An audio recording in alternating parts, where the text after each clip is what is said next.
दोस्तों, मेरे channel honour of homoeopathy by doctor A K. Singh में आपका स्वागत है। दोस्तों, जैसा कि हम सब लोग जानते हैं कि 10 अप्रैल को हैनीमैन सर के बर्थडे को पूरा विश्व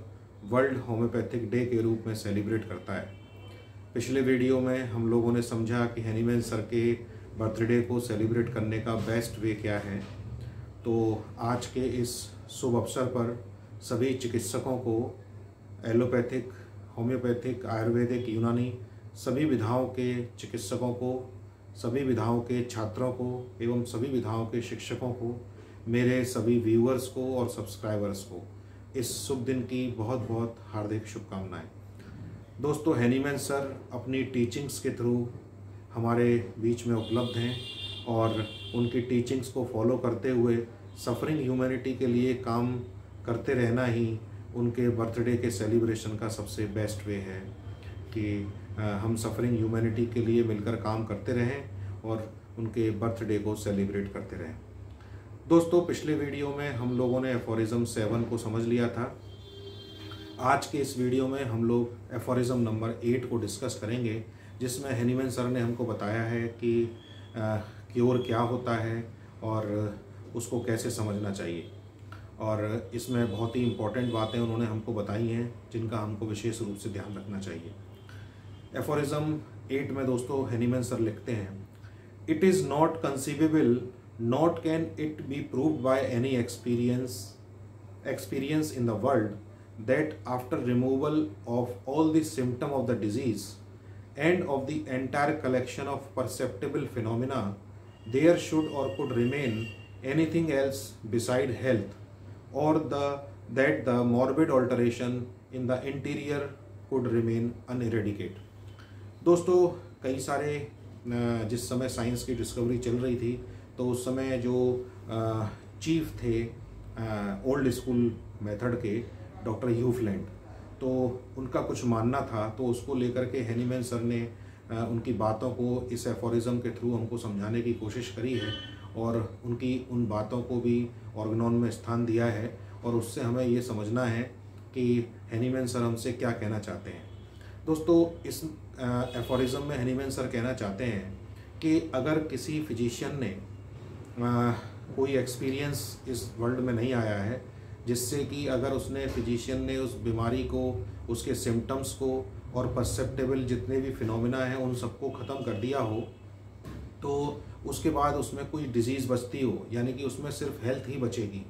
तो ऐसा नहीं होगा कि अगर हमने सिम्टम को और परसेप्टेबल फिनोमिना को ख़त्म कर दिया है तो उसमें कुछ डिज़ीज़ रह जाएगी या कुछ भी ऐसा पार्ट है बीमारी का जो अनएरेडिकेट है, यानी कि ऐसा नहीं होगा कि बीमारी अंदर ही अंदर रह जाए। दोस्तों, जैसा कि हम लोगों ने देखा कि क्योर करने के लिए सारे सिम्टम्स को और परसेप्टेबल फिनोमिना को ख़त्म करना होगा, तभी उस डिज़ीज़ को क्योर्ड माना जाएगा। तो परसेप्टेबल फिनोमिना जो हैं वो किसी भी ह्यूमन बीइंग की लाइफ में कोई भी जब डिस्ट्रेसिंग इवेंट आता है तो वो उसको किस तरह से परसीव करता है। परसीव का मतलब परसेप्शन से है कि वो उसको, उसका इंसिडेंस को लेकर के उसका कैसा परसेप्शन है। तो ज़्यादातर जो परसेप्शंस हैं वो लोअर होते हैं, लोअर इमोशन से हम लोग परसीव करते हैं। जैसे कोई सिचुएशन आई तो उसमें एंगर आ गया, ग्रीफ आ गया, अपैथी हो गई, या कोई सिचुएशन आई उससे गिल्ट में चले गए, तो ये जो सिचुएशंस हैं इनको हम लोअर इमोशन से परसीव करते हैं। तो इन परसेप्टेबल फिनोमिनास की हैनीमैन सर हमसे बात करते हैं कि इन परसेप्टेबल फिनोमिना को भी ख़त्म करना है और जो बाहर बॉडी पर जो सिम्टम है उनको भी हमको रिमूव करना है। तो जब हम परसेप्टेबल फिनोमिना को ख़त्म कर देंगे और जो बाहर सिम्टम्स हैं उनको भी हम ख़त्म कर देंगे तो फिर उसमें पर्सन में केवल हेल्थ ही हेल्थ बचेगी, बाकी और कुछ नहीं बचेगा। ऐसा कुछ भी नहीं होगा कि उसके इंटीरियर में कुछ भी इरेडिकेट करने के लिए रह गया है। चूँकि दोस्तों हैनीमैन सर ने इस एफोरिज्म को फुटनोट में डिटेल्स में समझाया है, तो हम फुटनोट को भी डिस्कस करेंगे। उसमें हैनीमैन सर कहते हैं कि when a patient has been cured of his disease by a true physician in such a manner that no trace of disease, no morbid symptom remains and all signs of health have permanently returned। यानी कि true physician जो है वो जब cure करेगा तो क्या करेगा कि वो कोई भी ट्रेस डिजीज़ का नहीं रहेगा और कोई भी मॉर्बिड सिम्टम बॉडी के ऊपर नहीं रहेगा and all science of health are permanently return, यानी कि हेल्थ के सारे साइंस जो हैं वो परमानेंटली रिटर्न हो जाएंगे, उसमें कुछ भी ट्रेस ऑफ द डिजीज़ नहीं बचेगा। तो ऐसा अगर फिजिशियन करता है तो उसको फिर हैनीमैन सर ट्रू फिजिशियन की कहते हैं कि वो ट्रू फिजिशियन है अगर वो इन सारी चीज़ों को इरेडिकेट करता है। उसके बाद दोस्तों फुटनोट में लिखते हैं, how can anyone without offering an insult to common sense. बहुत ही गहरी बात लिखते हैं, उनके सारे शब्द बहुत डीप होते हैं। तो कहते हैं, how can anyone without offering an insult to common sense affirm in such an individual the whole bodily disease still remain interior. यानी कि कोई व्यक्ति अगर ये कहता है कि इतना सब करने के बाद हमने परसेप्टेबल फिनोमेना को ख़त्म कर दिया, बाहर के सारे सिम्टम्स को रिमूव कर दिया, उसके बाद भी अगर कोई डिजीज़ इंटीरियर में रह गई है तो वो व्यक्ति अपनी कॉमन सेंस को इंसल्ट करता है, यानी कि उसके अंदर कॉमन सेंस की बात नहीं है, वो कॉमन सेंस से अपनी बात को नहीं कह रहा है। तो अगर कोई कहता है तो वो कॉमन सेंस की ओर डिनोट करते हैं हैनीमैन सर। उसके बाद दोस्तों लिखते हैं, and yet the chief of old school Hufeland assist this in the following words, homoeopathy can remove symptom but the disease remains. यानी कि उनका ये मानना था ह्यूफलैंड जी का कि जो होम्योपैथी है उससे केवल सिम्टम्स ठीक होते हैं, जो बीमारी है वो अंदर कहीं ना कहीं रह जाती है, पूरी तरह से बीमारी ठीक नहीं होती, डिजीज़ रिमेन रह जाती है। उसके बाद दोस्तों लिखते हैं, this is maintains partly from mortification at the progress made by homoeopathy to the benefit of many kind, यानी कि मैनकाइंड। यानी कि ये जो ह्यूफलैंड सर ने जो बात कही है इसके पीछे हैनीमैन सर बताते हैं कि कुछ ना कुछ ऐसी वजह है कि उस समय होम्योपैथी प्रोग्रेस कर रही थी, तो शायद इस वजह से उन्होंने इस बात को कहा हो। दूसरा कहते हैं, partly because he still hold thoroughly material notions respecting disease, यानी कि जो ओल्ड स्कूल फिजिशियंस हैं उनके लिए जो डिजीज़ है वो मटेरियल है, यानी कि हम लोग होम्योपैथी में डिजीज़ को dynamic disturbance of vital force मानते हैं और ओल्ड स्कूल फिजिशियंस इसको मटेरियल मानते हैं, यानी कि कुछ ना कुछ मटेरियल रह गया है बॉडी के अंदर जो बाहर नहीं निकला है, इसलिए उन्होंने माना कि डिजीज़ कुछ अंदर रह गई है। लेकिन जब हमने परसेप्टेबल फिनोमिना जो डायनेमिक डिस्टर्बेंसेस से उनको ठीक किया, बाहर के जो सिम्टम्स थे वो सारे रिमूव हो गए, तो फिर ऐसा नहीं होगा कि बीमारी जो है अंदर रह जाए, डिजीज़ इंटीरियर में कुछ रह जाए। उसके बाद दोस्तों लिखते हैं, which he is still unable to regard as a state of being of the organism where in it is dynamically altered by the morbid derangement vital force as an alter state of the health. यानी कि हम लोग homeopathic चिकित्सक जो हैं वो disease को dynamic disturbance of vital force मानते हैं और ओल्ड स्कूल फिजिशियन उसको मटेरियल मानते हैं। तो ये डिफरेंस है दोनों के बीच में कि हम लोग डायनेमिकली उसको समझने की कोशिश करते हैं कि डिजीज़ ने डायनेमिकली क्या डिस्टर्ब किया है, तो हम एक इस डायनेमिक्स को समझेंगे कि किस तरह से वो डायनेमिकली रेंज होती है। उसके बाद दोस्तों लिखते हैं कि but he views the disease as something material, यानी कि उनका ये मानना है कि डिजीज़ कुछ मटेरियल होती है, which after the cure is completed may still remain lurking in some corner in the interior of the body. यानी कि अगर हमने सिम्टम्स को ठीक कर दिया है तो कुछ मटेरियल है जो सिस्टम के अंदर रह गया है, ऑर्गेनिज्म के अंदर रह गया है, इस वजह से वो डिजीज़ जो है फिर दोबारा से क्रिएट हो गई या फिर डिजीज़ अभी सिस्टम के अंदर रह गई है।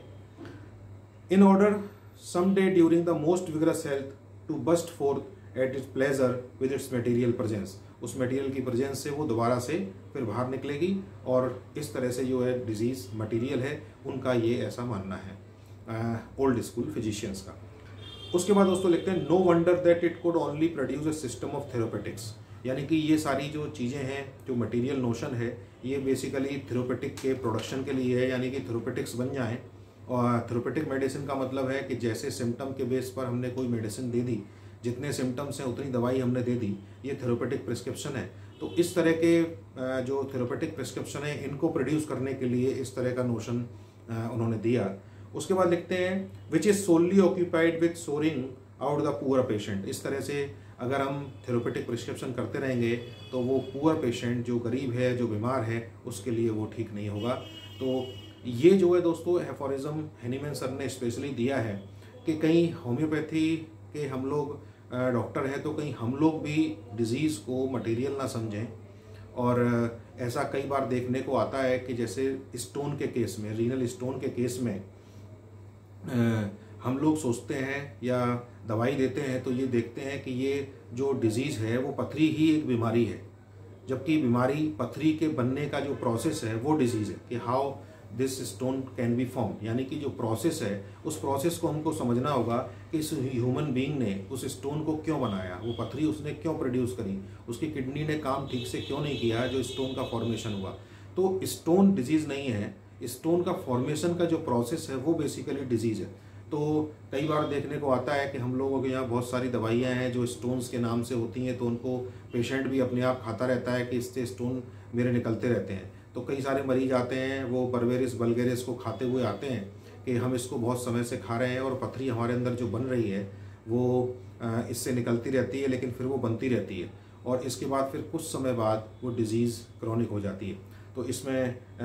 एक लाइन और लिखते हैं, so dreadful is still the blindness of the old pathology. तो पैथोलॉजिकल जो डिजीज़ हैं उनमें वो पैथोलॉजी को ही ट्रीट करते हैं, तो जबकि पैथोलॉजी में हमको देखना होगा कि उस पैथोलॉजी के डेवलप होने का प्रोसेस क्या है, यानी कि प्रोसेस जो है वो परसेप्टेबल फिनोमिना है। तो दोस्तों ये जो परसेप्टेबल फिनोमिना है यहीं से हमारे रूब्रिक डिल्यूजन का ओरिजिन हुआ है, यानी कि कोई भी ह्यूमन बीइंग जब अपनी लाइफ में कोई भी डिस्ट्रेसिंग इवेंट आता है तो उस डिस्ट्रेसिंग इवेंट को वो किस तरह से परसीव करता है, और निश्चित रूप से ही वो चूँकि लोअर इमोशंस में है तो उसको लोअर इमोशन से ही परसीव करेगा, और इसी को फिर कैंट सर ने डिल्यूजन में फॉल्स परसेप्शन के रूप में हमको डिफाइन किया है कि डिल्यूजन का मतलब है फॉल्स परसेप्शन, यानी कि उसकी परसेप्शन उस सिचुएशन को लेकर के गलत है, फॉल्स है, और उसी को हमको ढूंढना होता है। तो डिल्यूजन का ओरिजिन यहाँ से होता है। तो ये एफोरिज्म बहुत ही इंपॉर्टेंट है, और हमको जब देखना होता है कि क्योर जब अगर करना है, कोई भी चीज़ अगर ये माना जाएगा कि डिजीज़ क्योर है, तो उसमें दो चीज़ों को देखना है कि रिमूवल ऑफ दी सिम्टम्स जो बाहर हैं प्लस परसेप्टेबल फिनोमिना, यानी कि जो उसकी लाइफ में डिस्ट्रेसिंग इवेंट हैं उन इवेंट्स को लेकर के जो उसका परसेप्शन है वो भी चेंज होना चाहिए, क्योंकि जब हम मेडिसिन प्रिस्क्राइब करेंगे तो उसमें वो परसेप्शन भी उसका इंक्लूड होगा और वो परसेप्शन भी सब्स्टिट्यूट होगा। तो दवाई देने के बाद उसमें होगा क्या कि उस लाइफ व्यू के लिए, यानी कि उस डिस्ट्रेसिंग इवेंट के लिए, उस सिचुएशन के लिए उस पर्सन की जो परसेप्शन है वो चेंज हो जाएगी। अब वो सिचुएशन उसके लिए तकलीफ़दायक नहीं रहेगी। जैसे किसी को अगर किसी सिचुएशन को लेके एंगर आता है और जब हम उसको एंगर रेमेडी और उसके सिम्टम्स को मिला करके देते हैं तो फिर अब उसको वो सिचुएशन जो है वो एंगर नहीं क्रिएट करती है, यानी कि अब उसको गुस्सा नहीं आता है। तो इस तरह की जो दवाइयाँ हैं दोस्तों वो केवल होम्योपैथिक चिकित्सा पद्धति में ही उपलब्ध हैं जो हमारे इमोशनल लेवल पे काम करती हैं। उसका कारण यह है कि होम्योपैथिक चिकित्सा पद्धति में जो भी दवाइयाँ हैं उनको हैनीमैन सर ने ह्यूमन बीइंग पर ही प्रूव करके हमको दिया है और उनमें इन सारे सिम्टम्स को लिखा गया है। तो इसलिए कई बार आश्चर्य होता है कि दुख की, गुस्से की, ग्रीफ की, गिल्ट की ये दवाइयाँ होम्योपैथिक चिकित्सा पद्धति में कैसे अवेलेबल हैं, क्योंकि हैनीमैन सर ने इन सारे इमोशनल को कंसीडर करके उन दवाइयों को ह्यूमन बीइंग्स पर प्रूव किया और देखा कि उनमें ये इमोशंस किस तरह से काम करते हैं, उसके बाद ही हमको ये दवाइयाँ दी गई हैं। तो जो होम्योपैथिक चिकित्सा पद्धति में दवाई हैं वो परसेप्टेबल फिनोमिना को कंसीडर करती हैं, लाइफ सिचुएशन के साथ उनका रिलेशन रहता है। तो हम पर्सन की जब किसी भी पेशेंट की जब हिस्ट्री लेते हैं तो उसमें इन सारी चीज़ों को हम लोग समझने की कोशिश करते हैं, फिर उसके बाद हम उसको दवाई देते हैं। तो फिर वो दवाई उसको पूर्ण रूप से उसके परसेप्टेबल फिनोमिना को और उसकी जो बाहर के सिम्टम्स हैं उसको भी ठीक करती है। तो दोस्तों इस वीडियो में हम लोग एफोरिज्म 8 और उसके फुटनोट को डिस्कस कर लिया। अगले वीडियो में हम लोग 9th, 10th और 11th एफोरिज्म को एक साथ डिस्कस करेंगे, जिसमें रोल ऑफ वाइटल फोर्स है, तो उसको हम लोग नेक्स्ट वीडियो में डिस्कस करेंगे। तो इस वीडियो में इतना ही, अगले वीडियो में आपसे फिर मुलाकात होगी, तब तक के लिए धन्यवाद।